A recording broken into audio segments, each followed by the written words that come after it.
não encontrei ninguém que tenha a beleza dela. Sou do morro, sou favela, mas meu coração se apaixonou por essa Cinderela. Ela é da zona sul, loirinha de olho azul, e o impasse é o...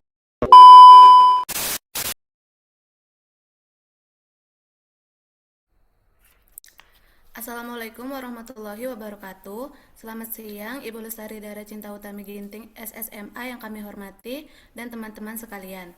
Perkenalkan, kami dari kelompok 4 yang akan mempresentasikan materi dengan judul dinasti-dinasti lain di dunia Islam.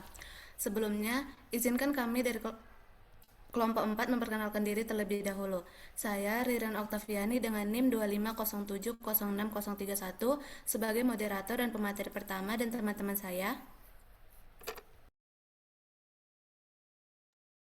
Kenalkan, nama saya Kohartin Simalo dengan NIM 250706019 sebagai pemateri kedua.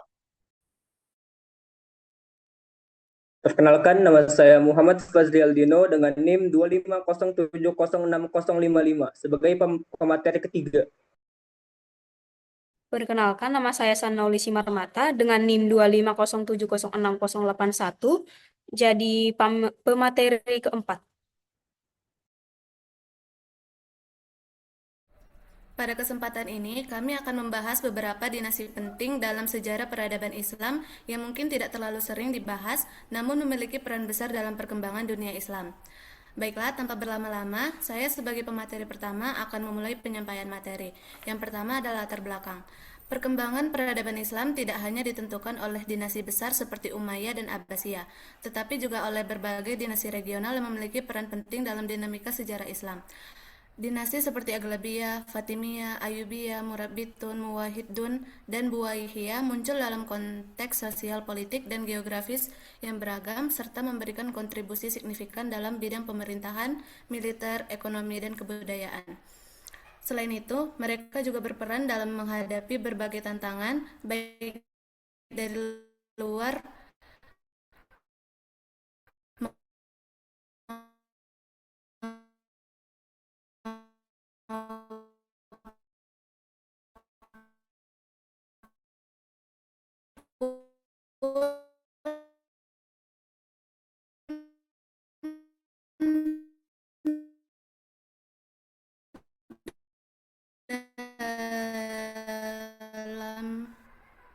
dalam Aglabiyah berperan dalam ekspansi Islam yang menjadikan Kairo sebagai pusat peradaban. Ayyubi di sisi lain, dinasti Buwaihiyah memperlihatkan adanya pergeseran kekuasaan di mana kelompok non-Arab mampu menguasai pusat kekhalifahan Abbasiyah di Baghdad. Hal ini menandakan bahwa struktur politik dunia Islam terus mengalami perubahan. Keberadaan dinasti-dinasti tersebut menunjukkan bahwa kekuasaan Islam bersifat dinamis dan terdesentralisasi dengan banyak pusat kekuatan yang berkembang secara mandiri. Oleh karena itu, kajian terhadap dinasti-dinasti ini penting untuk memahami secara komprehensif perkembangan dan keragaman peradaban Islam di berbagai wilayah dan periode. Demikian materi yang dapat saya sampaikan sebagai pemateri pertama. Selanjutnya, materi akan dilanjutkan oleh teman saya, yaitu Koharten sebagai pemateri kedua. Kepada Koharten, saya persilahkan. Terima kasih atas waktu yang diberikan moderator. Di sini yang pertama adalah dinasti Aglabiyah. Dinasti Aglabiyah ini didirikan oleh Ibrahim bin Al-Aglab sebagai gubernur semi-otonom di daerah Ifriqiya atau Tunisia, atas perintah dari Khalifah Harun al-Rasyid. Tujuannya adalah untuk meredam pemberontakan Khawarij dan memulihkan stabilitas di Afrika Utara, sambil tetap setia secara formal kepada Abbasiyah di Baghdad. Pencapaian utama dinasti ini pada bidang politik dan militer yaitu daerah otonomi yang luas, kebijakan fiskal, dan administrasi, serta restrukturisasi birokrasi untuk kestabilan. Pada bidang ekonomi, dinasti ini mencapai kemajuan seperti optimalisasi pertanian lewat perbaikan irigasi dan waduk dan menguasai perdagangan di kawasan Mediterania. Dalam bidang budaya, Kairouan menjadi pusat mazhab Maliki, membangun Masjid Agung Kairouan dan Tunis, serta melakukan ekspedisi ke Sisilia. Dinasti ini juga memiliki peran sebagai jembatan budaya antara timur Islam atau Baghdad dan barat dengan Andalusia. Dinasti ini mengalami kemunduran diakibatkan oleh krisis internal dan kebangkitan Fatimiyah. dan runtuh pada tahun 909 Masehi oleh Abu Abdallah Al-Si'i. Dinasti kedua adalah dinasti Fatimiyah. Dinasti ini didirikan oleh Ubaidillah Al-Mahdi sebagai khalifah pertama yang mengklaim sebagai keturunan Fatimah Az-Zahra, didukung oleh dakwa rahasia Abdullah bin Maimun dan suku Berber Kutama yang meruntuhkan dinasti Aglabiyah. Pencapaian utama dinasti Fatimiyah ini yaitu memindahkan ibu kotanya ke Mesir pada tahun 1969 Masehi di bawah Al-Mu'iz dan membangun Kairo sebagai rival kota Baghdad. Pada bidang ekonomi dan ilmu pengetahuan, dinasti ini berhasil menguasai perdagangan global dan mendirikan Universitas Al-Azhar pada tahun 972 Masehi dan Al-Hikmah pada tahun 1005 Masehi. Pada bidang administrasi, dinasti ini dikenal toleran terhadap Yahudi dan Kristen pada masa kejayaan di era Al-Mu'iz dan Al-Aziz. Kemunduran dinasti ini disebabkan oleh krisis suksesi, banyaknya khalifah muda yang diangkat pada usia yang sangat muda, perebutan wazir, perpecahan militer antara pasukan Berber, Negro, dan Turki, gaya hidup mewah di istana, bencana alam. Dinasti ini akhirnya runtuh pada tahun 1171 Masehi oleh Salahuddin Ayyubi yang menghapuskan Fatimiyah lewat kuhbahnya dengan bantuan Nur al-Din. Sekian materi saya kembalikan kepada moderator. Terima kasih atas penjelasannya. Selanjutnya, materi akan dilanjutkan oleh Aldi sebagai pemateri ketiga. Kepada Aldi, saya persilahkan. Oke, terima kasih moderator atas waktunya. Di sini saya akan menjelaskan dinasti Ayyubiyah. Dinasti Ayyubiyah adalah dinasti Islam yang didirikan oleh Salahuddin Al-Ayyubi pada tahun 1171 Masehi di Mesir. Setelah runtuhnya dinasti Fatimiyah. Dinasti ini didirikan dengan tujuan mengembalikan kekuasaan Islam Sunni. Karena sebelumnya Mesir berada di bawah pengaruh Syiah Fatimiyah. Sistem pemerintahan dinasti Ayyubiyah berbentuk kesultanan, di mana kekuasaan tertinggi berada di tangan sultan. Wilayah kekuasaannya cukup luas, meliputi Mesir, Suriah, Palestina, Hijaz, dan Yaman. Masa kejayaan dinasti ini terjadi pada masa pemerintahan Salahuddin Al-Ayyubi. Prestasi terbesarnya adalah memenangkan pertempuran Hattin pada tahun 1187 Masehi, yang kemudian membuka jalan bagi pembebasan kota Yerusalem dari tentara salib. Selain sukses dalam bidang militer, dinasti Ayyubiyah juga berkembang dalam bidang pendidikan dan ekonomi. Mereka mendirikan banyak madrasah untuk memperkuat ajaran Sunni serta memajukan perdagangan dan pertanian. Namun setelah wafatnya Salahuddin, dinasti ini mulai melemah akibat konflik internal keluarga dan perebutan kekuasaan. Akhirnya pada tahun 1250 Masehi, dinasti Ayyubiyah runtuh dan digantikan oleh Kesultanan Mamluk. Selanjutnya ada dinasti Murabitun.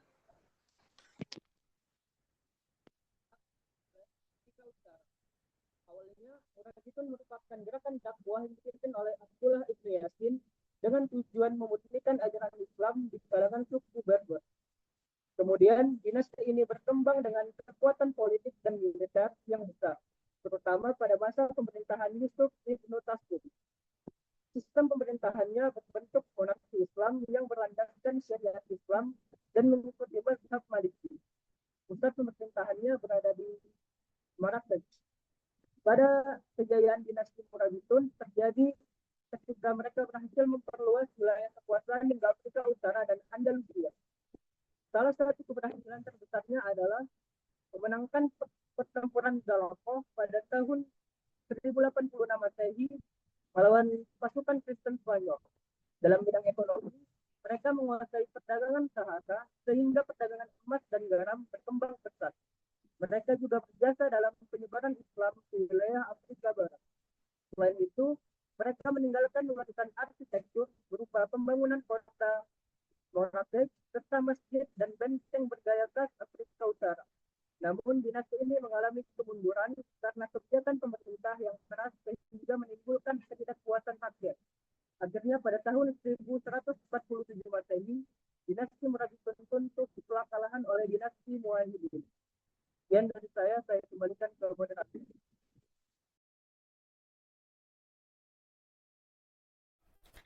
Terima kasih atas penjelasannya dari Aldi. Selanjutnya materi akan dilanjutkan oleh Sanlahkan.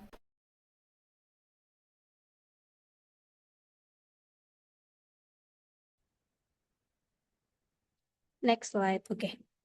Terima kasih kepada moderator atas waktu yang sudah diberikan. Yang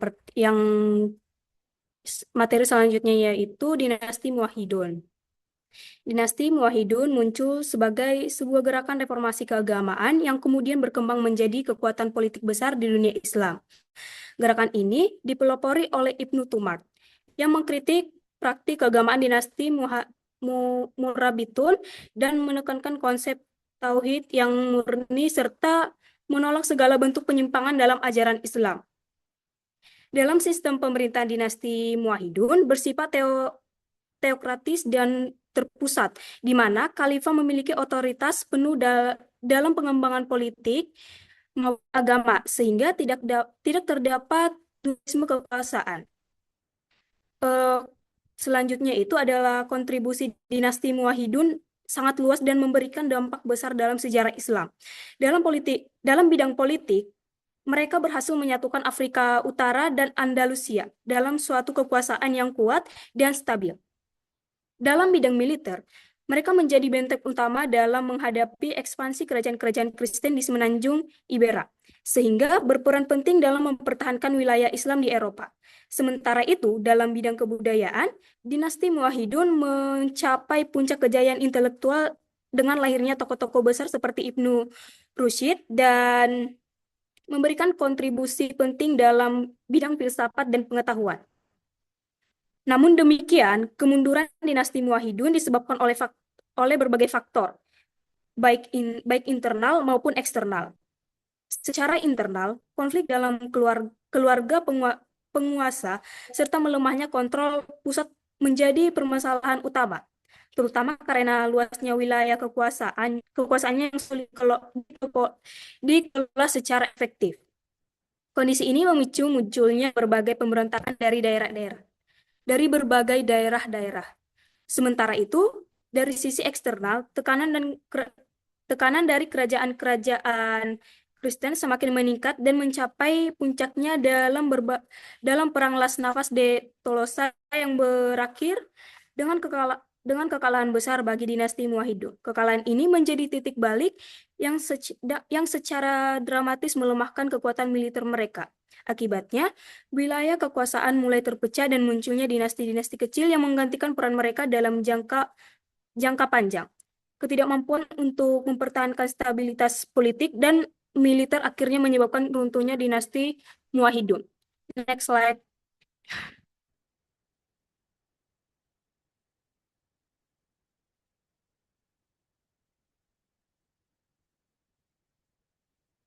Next slide, oke. Dan yang terakhir adalah Buaya.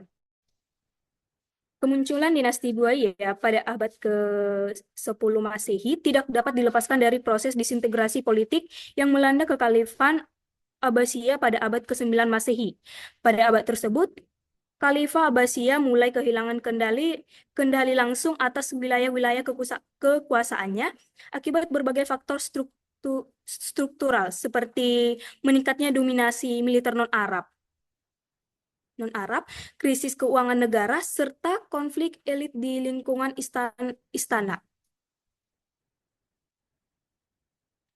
Dinasti Muayyad tidak menghapus institusi khalifah, melainkan tetap mempertahankan sebagai simbol legitimasi religius. Hal ini menunjukkan sifat pragmatis mereka dalam politik, bahwa legitimasi agama tetap penting untuk menjaga stabilitas sosial. Sejak awal berdirinya dinasti Buaya telah menggabungkan kekuatan militer serta strategi politik yang fleksibel dan adaptif terhadap struktur kekuasaan yang telah ada sebelumnya.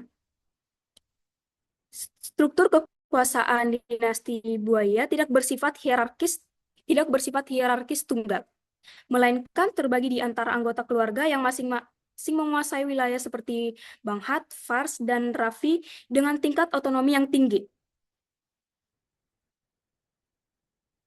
Kontribusi dinasti Buaya terhadap peradaban Islam tidak hanya terbatas dalam aspek politik, tetapi juga mencakup bidang administrasi, kebudayaan, dan intelektual.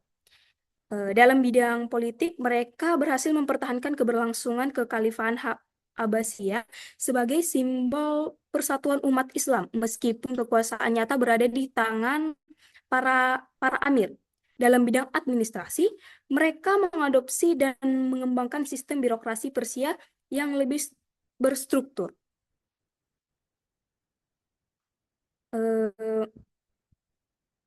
Kemunduran dinasti Muayyah disebabkan oleh akumulasi berbagai masalah internal yang diperparah oleh tekanan eksternal.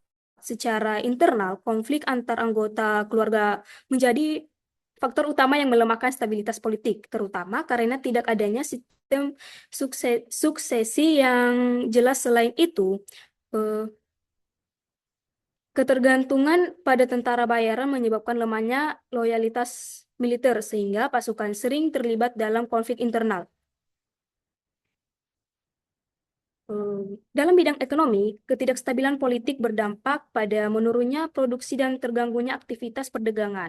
Dari sisi eksternal, munculnya kekuatan baru seperti dinasti Seljuk menjadi faktor penentu keruntuhan dinasti Seljuk yang memiliki kekuatan militer lebih solid dan legitimasi Sunni yang kuat, berhasil mengalihkan alih Baghdad sehingga mengakhiri dominasi dinasti Buaya dan menandai berakhirnya kekuasaan mereka dalam sejarah Islam. Sekian materi yang dapat saya sampaikan. Saya kembalikan kepada moderator. Terima kasih atas penjelasannya, Sana. Baik, setelah seluruh materi telah kami sampaikan, selanjutnya kami membuka sesi tanya jawab. Bagi teman-teman yang ingin bertanya, dipersilahkan untuk mengangkat tangan terlebih dahulu. Kami memilih Jason, Yasna, Wulan, dan Michael. Kepada Jason kami persilakan untuk bertanya. Terima kasih atas kesempatan ini. Saya Jason Donovan Girsang dari kelompok 8. Saya ingin bertanya kepada Koharten. Yakni pertanyaannya, bagaimana latar belakang berdirinya dinasti Fatimiyah oleh Ubaidillah Al-Mahdi pada tahun 909 Masehi di Afrika Utara? Dan apa dasar teologis politik yang digunakan untuk mengklaim legitimasi sebagai keturunan Fatimah binti Rasulullah dan Ali bin Abi Thalib sekaligus menantang kekhalifan Abbasid di Baghdad? Sudah? Sudah. Terima kasih kepada Jason. Kemudian lanjut ke Yasna Uli.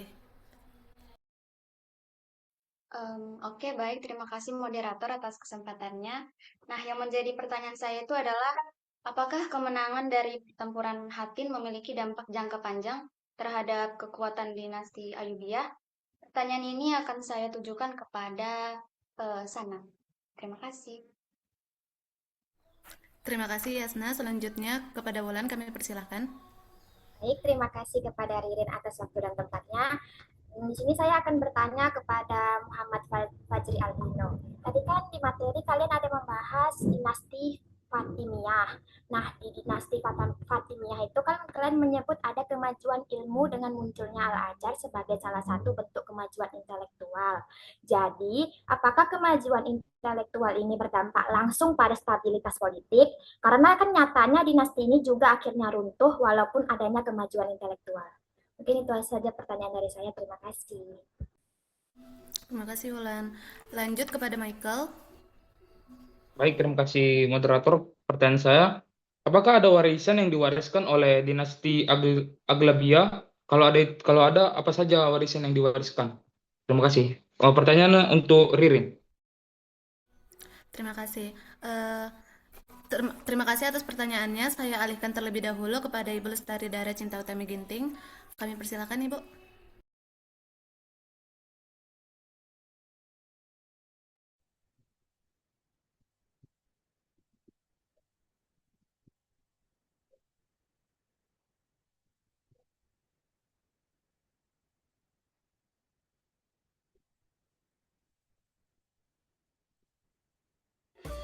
Salah satu konten sejarah dunia yang paling terkenal dan sering banget request oleh para inspektor adalah Perang Salib. Sebenarnya Mimin sendiri was-was banget sih kalau konten-konten yang di-request modelnya kayak gini, karena bakal selalu ada perbedaan pendapat di antara berbagai pihak. Apalagi baru-baru ini, kedua pihak sedang merayakan hari besar kepercayaannya masing-masing. Sekalipun begitu, Mimin percaya sih dalam sejarah kita bisa melihat bahwa tidak semua yang terjadi hanya karena masalah kepercayaan. Lalu juga masalah politik dan masalah-masalah lain, di mana dalam berbagai konflik tersebut, ada kasih dan toleransi yang terlepas dari perbedaan masing-masing. Kalau biasanya Inspek History membahas secara kronologis, kali ini Mimin bakal bahas dari tokoh kunci masing-masing pihak. Nah hari ini, kita akan membahas salah satu tokoh dari sisi Islam. Ia adalah Salahuddin Al-Ayyubi, yang di dunia barat biasa mengenalnya dengan nama Saladin. Lalu apa aja sih sepak terjangnya? Dan kenapa dirinya bisa menjadi salah satu tokoh sentral dalam Perang Salib? Grab bike hemat.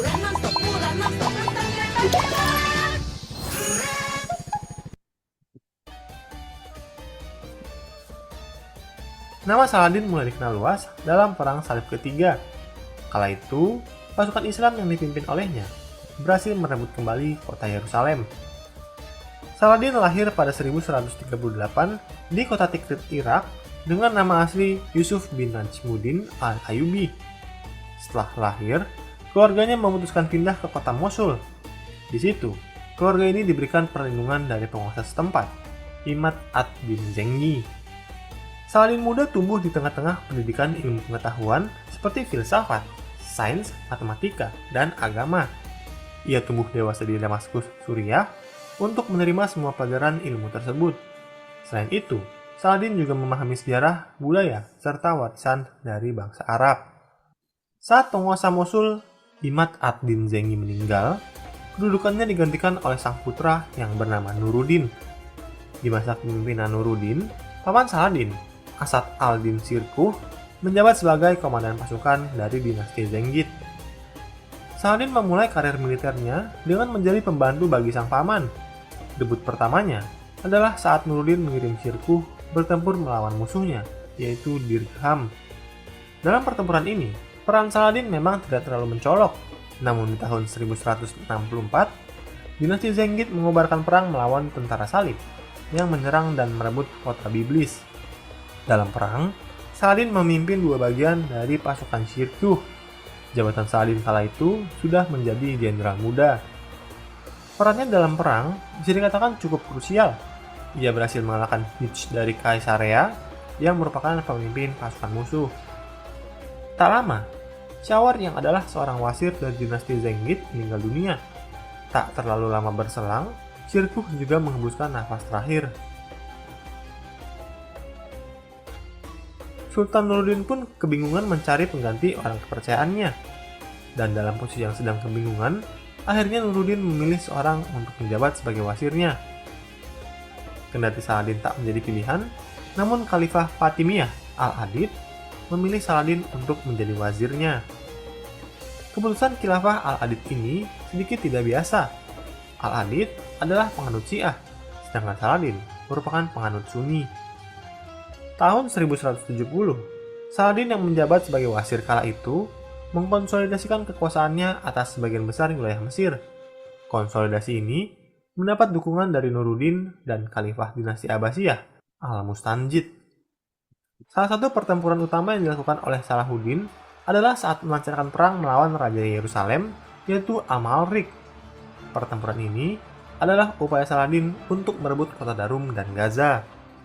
Tahun 1171, Khalifah Al-Adid meninggal dunia. Saladin lalu mengambil langkah untuk mengambil alih sebagian wilayah dari dinasti Fatimiyah. Untuk semakin memperkuat persatuan umat Islam, Saladin juga membentuk asosiasi dengan Kekhalifahan Abbasiyah. Pada 1173, penguasa Aswan meminta bantuan Saladin untuk menangkal serangan penjajah dari Nubia. Saladin menyanggupi permintaan dari sang penguasa dengan menyediakan sejumlah pasukan untuk membantunya. Namun masih di tahun yang sama, Saladin harus berduka karena ayahnya meninggal akibat kecelakaan saat sedang berkuda. Setahun setelahnya, pemimpin sekaligus pelindungnya, Nuruddin, juga menghembuskan nafas terakhir. Saladin pun tetap melanjutkan misinya dan memimpin pasukannya merebut wilayah Suriah dan Yaman. Setelah berhasil merebut kedua kota tersebut, Saladin lalu mendeklarasikan dirinya sebagai pemimpin dan membentuk dinasti Ayyubiyah. Setahun berjalan, Saladin kembali menunjukkan kualitasnya sebagai pemimpin militer dengan merebut kota Homs dan Hama. Namun hal ini malah membuat jenderal dari dinasti Zengid mengobarkan perang melawan dirinya. Namun dalam perang ini, Saladin mampu menaklukkan dinasti Zengid. Pada saat inilah, Al-Mustadi yang merupakan khalifah dari dinasti Abbasiyah mengakui Saladin sebagai Sultan Mesir dan Suriah. Setelah menjadi sultan, ia kembali menaklukkan daerah-daerah lainnya, termasuk daerah Jaziriyah. Tahun 1177, Saladin kembali ke Mesir untuk urusan kerajaan. Di tahun yang sama, kurang lebih 26.000 tentaranya melancarkan serangan ke Palestina. Baldwin membalas dengan menyerang dataran tinggi Golan, namun serangan ini dengan mudah dikalahkan oleh pasukan Saladin. Dalam kurun waktu antara tahun 1182 hingga 1184, Saladin melakukan penaklukan ke kota Sinjar, Bisan, Beirut, dan Kerak. Setelah menaklukkan kota-kota ini, mereka pun berencana menyerang Aleppo.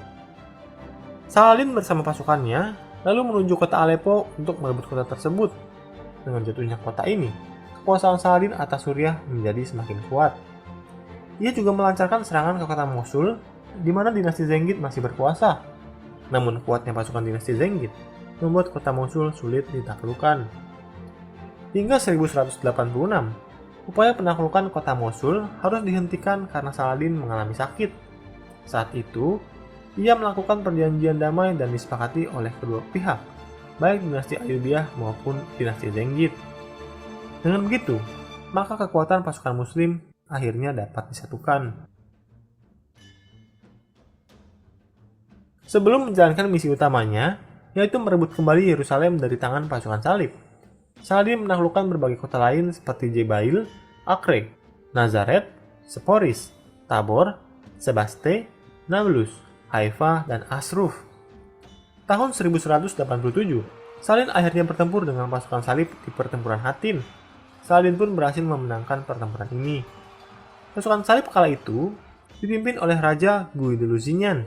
Dalam pertempuran ini, Saladin datang dengan memberikan pembalasan kepada Reinaud of Chatillon. 4 tahun sebelum pertempuran saat gencatan senjata antara pasukan Muslim dan pasukan salib masih berlangsung, dirinya adalah tangan kanan Raja Yerusalem yang membunuh adik perempuan Saladin. Tidak hanya itu, ia juga membantai para khalifah Muslim yang melewati wilayah Palestina. Mereka mengeksekusi dan menjarah wilayah-wilayah umat Muslim. Dan yang menjadi puncaknya, ia berencana untuk menyerang kota suci Mekah. Ia sempat diingatkan bahwa di antara pasukan Muslim dan salib sedang ada gencatan senjata, namun ia malah menghardik mereka sambil membawa nama dari berbagai nabi di dunia Islam. Provokasi dari Reinaud inilah yang menjadi salah satu faktor bersatunya umat Islam yang terpecah-pecah. Semua khalifah Islam lalu bersatu di bawah panji Saladin. Ia pun menanggapi perkataan Reinaud dan berkata, "Aku akan membunuhnya dengan tanganku sendiri." Pertempuran pun terjadi beberapa kali dan akhirnya pasukan Muslim berhasil memenangkan pertempuran Hattin. Raja Gui dan Reinaud lalu dibawa ke tenda Saladin. Keduanya sedang kelelahan dan kehausan, lalu dibawakan minum oleh sang sultan. Ia memberikan minum kepada Raja Gui. Setelah minum, Raja Gui memberikan minuman kepada Reinaud. Namun saat ia hendak minum, Saladin membentak dan mengatakan, "Siapa yang mengizinkanmu minum?" Menurut tradisi Arab, seseorang dilarang untuk membunuh tamu yang mereka beri makan dan minum. Namun karena Reinaud tidak diizinkan minum, Saladin tidak melanggar tradisi jika tetap membunuhnya.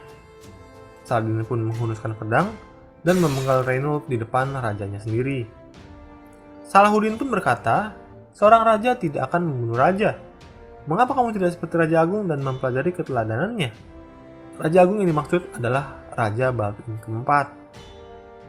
Untuk menembus pertahanan kota yang sangat kuat, Saladin menggunakan ketapel serta mengerahkan pasukan pemanah.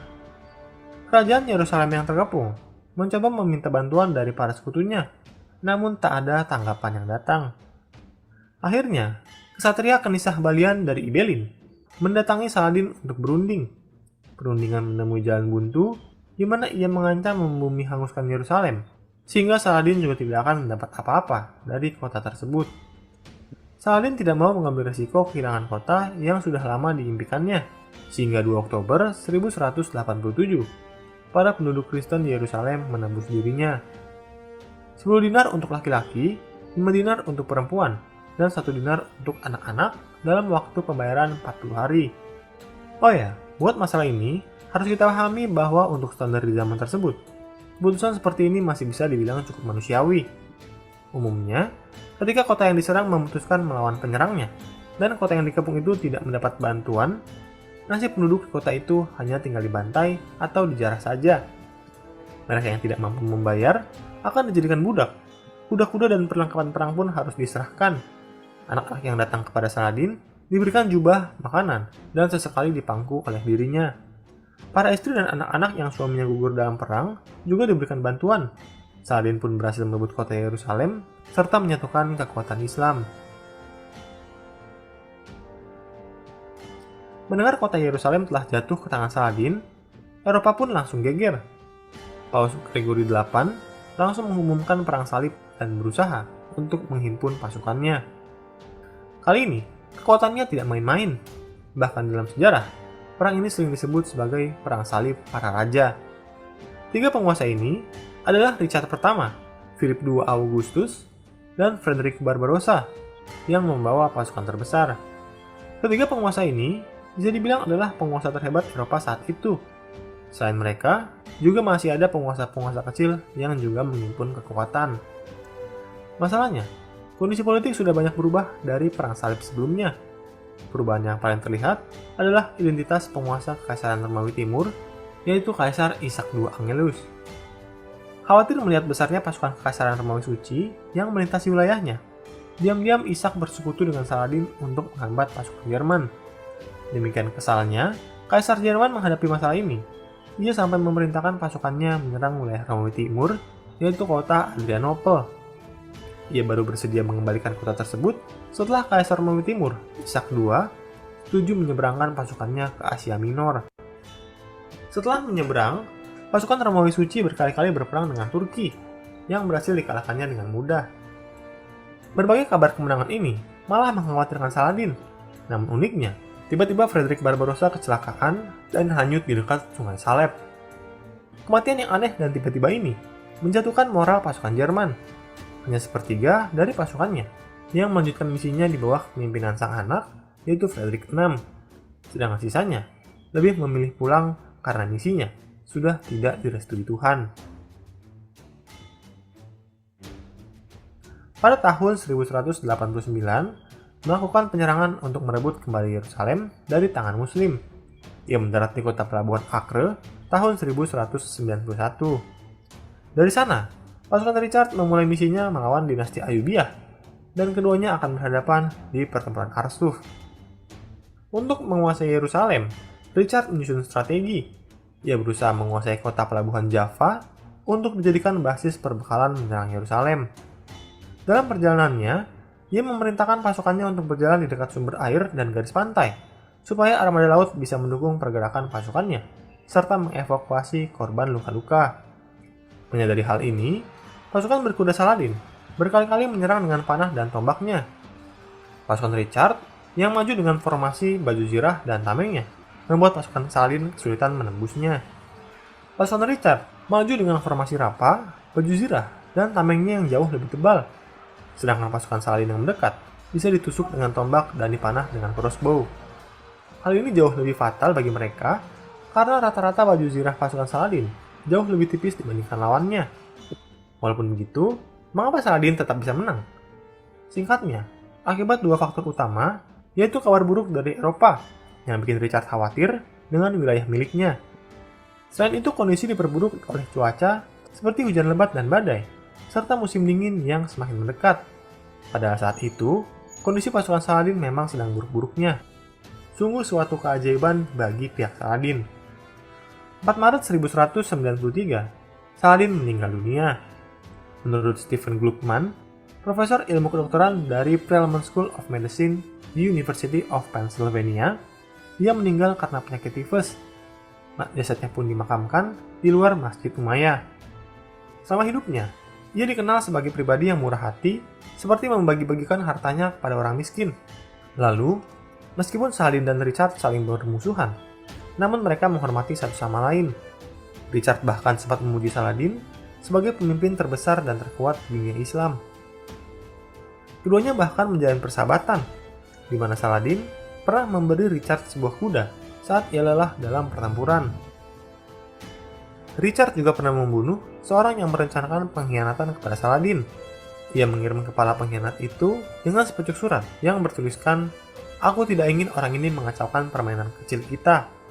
Membaca surat itu, Saladin senang dan terkesima dengan sosok Richard.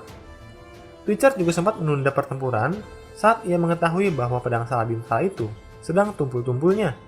Dan saat Richard sakit, bahkan Saladin membalasnya dengan cara mengirim tabib terbaik untuk menyembuhkan penyakit yang dideritanya. Apakah yang bisa kamu pelajari dari kisah Saladin? Menurutmu mengapa baik Saladin dan Richard bisa saling menghormati satu sama lain walaupun mereka adalah rival? Adakah tokoh lainnya yang ingin kamu pelajari di masa Perang Salib? Coba tulis pendapatmu di kolom komentar. Baik, terima kasih kepada Ibu. Di sini kami akan menjawab pertanyaan dari teman-teman sekalian. Yang pertama, ada pertanyaan dari Michael yang ditujukan kepada saya. Pertanyaannya yaitu, apakah ada warisan yang diwariskan oleh dinasti Aghlabiyah? Kalau ada, apa saja warisannya?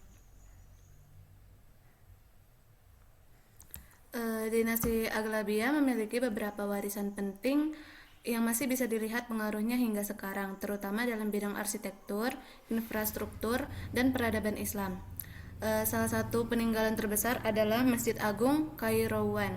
Masjid ini menjadi salah satu contoh awal arsitektur Islam di Afrika Utara dan berpengaruh pada pengembangan masjid-masjid setelahnya. Juga terdapat pembangunan dan perluasan masjid di wilayah Tunisia lainnya. Yang kedua, infrastruktur atau irigasi dan air. Aghlabiyah membangun sistem waduk dan irigasi yang maju seperti Aghlabid dan Aghlabid Basins. Sistem ini digunakan untuk mengatur pasokan air dan mendukung pertanian di daerah yang kering. Yang ketiga, ada pusat keilmuan. Kota Kairouan berkembang menjadi pusat pendidikan dan penyebaran ilmu Islam, menjadi pusat perkembangan di mazhab Maliki di Afrika Utara. Ekspansi dan pengaruh Islam membuka jalan penyebaran Islam ke wilayah Mediterania, termasuk Sisilia, berperan sebagai penghubung antara dunia Islam Timur dan Barat. Kesimpulannya, warisan dinasti Aghlabiyah meliputi arsitektur masjid, pembangunan irigasi, pembangunan pusat ilmu di Kairouan, serta kontribusi dalam penyebaran Islam di kawasan Mediterania. Apakah jawaban saya sudah jelas, Michael? Baik, terima kasih jelas. Terima kasih. Selanjutnya, pertanyaan yaitu dari Jason yang akan dijawab oleh Koharten. Dipersilakan. Baiklah, terima kasih kepada moderator. Di sini saya akan menjawab pertanyaan Jason, yaitu bagaimana latar belakang berdirinya dinasti Fatimiyah oleh Ubaidillah Al-Mahdi pada tahun 909 Masehi di Afrika Utara, dan apa dasar teologis politik yang digunakan untuk mengklaim legitimasi sebagai keturunan Fatimah binti Rasulullah dan Ali bin Abi Thalib, sekaligus menantang kekhalifahan Abbasid di Baghdad. Dinasti Fatimiyah berdiri di Afrika Utara pada tahun 909 Masehi saat kekuasaan Abbasiyah sedang lemah, sehingga muncul kesempatan bagi gerakan politik baru yang didukung oleh dakwah Syiah Ismailiyah dan suku Berber Kutama. Ubaidillah Al-Mahdi lalu memproklamasikan diri sebagai khalifah untuk menantang otoritas Baghdad dan membangun kekuasaan tandingan. Dasar teologis politiknya adalah klaim bahwa mereka adalah keturunan langsung dari Fatimah Az-Zahra dan Ali bin Abi Thalib lewat jalur Imam Ismail, sehingga dianggap lebih berhak memimpin umat Islam. Klaim nasab ini dipakai sebagai sumber legitimasi agama sekaligus alat politik, bahwa kekhalifahan Abbasiyah tidak sah sebagai satu-satunya pusat kepemimpinan Islam. Bagaimana dengan jawabannya, Jason? Ya, boleh. Terima kasih. Terima kasih. Kemudian pertanyaan selanjutnya yaitu dari Yasna kepada Sana. Dipersilakan. Baik, terima kasih. Jadi di sini saya akan menjawab pertanyaan dari Yesna. Tadi pertanyaannya itu, apakah kemenangan pertempuran Hattin memiliki dampak jangka panjang terhadap kekuatan dinasti Ayyubiyah? Menurut dari kelompok kami, kemenangan dalam pertempuran Hattin memiliki dampak jangka panjang yang sangat besar terhadap kekuatan dinasti Ayyubiyah. Secara politik, kemenangan ini memperkuat legitimasi kepemimpinan Salahuddin al-Ayyubi tidak hanya dipandang sebagai pemimpin militer, tetapi juga sebagai pemersatu dunia Islam. Hal ini membuat kekuasaan Ayyubiyah sebagai lebih stabil dan dihormati, baik di dalam maupun di luar wilayah. Dari sisi militer, kemenangan di Hattin menghancurkan kekuatan utama pasukan salib di kawasan tersebut. Akibatnya, wilayah-wilayah penting seperti Yerusalem berhasil direbut kembali oleh pasukan Muslim. Ini menjadi titik balik dalam perang salib dan memperluas kekuasaan Ayyubiyah secara signifikan. Dalam jangka panjang, kemenangan ini juga meningkatkan pengaruh Ayyubiyah di dunia Islam. Dinasti ini menjadi simbol perlawanan terhadap kekuatan asing, khususnya dalam konteks perang salib. Namun, meskipun berdampak besar, kekuatan Ayyubiyah tidak bertahan selamanya. Karena setelah wafatnya Salahuddin, terjadi perpecahan internal di antara para penerusnya. Mungkin itu saja yang bisa dapat saya sampaikan. Apakah Yasnauli dapat menerima jawaban kami? Baik, jawabannya saya terima. Terima kasih. Terima kasih. Oke, kemudian pertanyaan dari Wulan yang akan dijawab oleh Aldi. Dipersilakan. Pertanyaan dari Wulandari, pertanyaannya yaitu, dinasti Fatimiyah menyebut ada kemajuan ilmu dengan munculnya Al-Azhar sebagai salah satu bentuk kemajuan intelektual. Jadi, apakah kemajuan intelektual itu berdampak langsung pada stabilitas politik? Karena nyatanya dinasti ini juga akhirnya runtuh walaupun ada kemajuan intelektual. Oke, jawabannya, kemajuan intelektual pada masa dinasti Fatimiyah yaitu dengan berdirinya Al-Azhar memang menunjukkan tingkat peradaban yang tinggi. Lembaga ini menjadi pusat pengetahuan, dakwah, dan pendidikan, khususnya dalam pengembangan pemikiran Islam Syiah. Namun, kemajuan intelektual tidak selalu berdampak langsung pada stabilitas politik. Ada beberapa alasannya. Yang pertama, dalam bidang intelektual dan politik berjalan berbeda. Kemajuan ilmu lebih berpengaruh pada pendidikan, budaya, pemikiran masyarakat, tapi stabilitas politik dipengaruhi oleh faktor lain, seperti kekuatan militer, ekonomi, dan kepemimpinan. Yang kedua ada konflik internal dan eksternal. Dinasti Fatimiyah mengalami konflik internal, perebutan kekuasaan, serta tekanan dari luar seperti serangan perang salib yang melemahkan pemerintahan. Yang ketiga ada masalah ekonomi dan administrasi. Krisis ekonomi, korupsi, dan lemahnya pengelolaan negara juga menjadi penyebab runtuhnya kekuasaan meskipun intelektual yang berkembang. Yang keempat, perbedaan ideologi. Fatimiyah menganut Syiah Islamiyah, sementara mayoritas umat Islam saat itu menganut Sunni, sehingga menimbulkan ketegangan politik dan sosial. Jadi kemajuan intelektual seperti yang ditunjukkan oleh Al-Azhar memang penting dan menjadi warisan besar dalam peradaban Islam. Tapi tidak selalu menjamin stabilitas politik. Tentunya dinasti Fatimiyah menunjukkan bahwa stabilitas negara lebih ditentukan oleh kombinasi faktor politik, militer, ekonomi, dan sosial. Sekian jawaban dari saya. Apakah Wulandari merasa puas?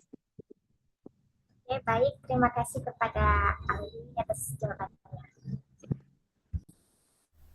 Oke, terima kasih atas partisipasinya teman-teman sekalian dalam sesi tanya jawab kelompok kami. Sebelum kami mengakhiri presentasi ini, izinkan saya menyampaikan kesimpulan dari materi yang telah dipaparkan. Dapat disimpulkan bahwa perkembangan peradaban Islam tidak hanya berpusat pada kekhalifahan besar seperti Umayyah dan Abbasiyah, tetapi juga ditopang oleh dinasti-dinasti regional seperti Aghlabiyah, Fatimiyah, Ayyubiyah, Murabitun, Muwahhidun, dan Buwaihiyah. Setiap dinasti memiliki latar belakang historis, sistem pemerintahan, dan karakteristik yang berbeda sesuai dengan kondisi sosial, politik, dan keagamaan pada masanya. Keberadaan dinasti-dinasti ini menunjukkan bahwa peradaban Islam berkembang secara luas, dinamis, dan beragam. Selain itu, mereka memberikan kontribusi penting dalam berbagai bidang seperti militer, ekonomi, ilmu pengetahuan, serta perkembangan budaya Islam. Namun, sebagian besar dinasti tersebut mengalami kemunduran akibat konflik internal, lemahnya sistem suksesi, serta tekanan dari kekuatan luar. Hal ini menegaskan bahwa keberlangsungan suatu kekuasaan sangat bergantung pada stabilitas politik, kekuatan institusi, dan kemampuan menghadapi tantangan. Baik teman-teman, itu tadi presentasi dari kelompok kami. Semoga materi yang kami sampaikan bisa menambah wawasan kita tentang dinasti-dinasti lain di dunia Islam. Kami mohon maaf apabila terdapat kesalahan dalam penyampaian maupun kata-kata yang kurang berkenan. Terima kasih banyak atas perhatian teman-teman semua. Wassalamualaikum warahmatullahi wabarakatuh. Waalaikumsalam warahmatullahi wabarakatuh.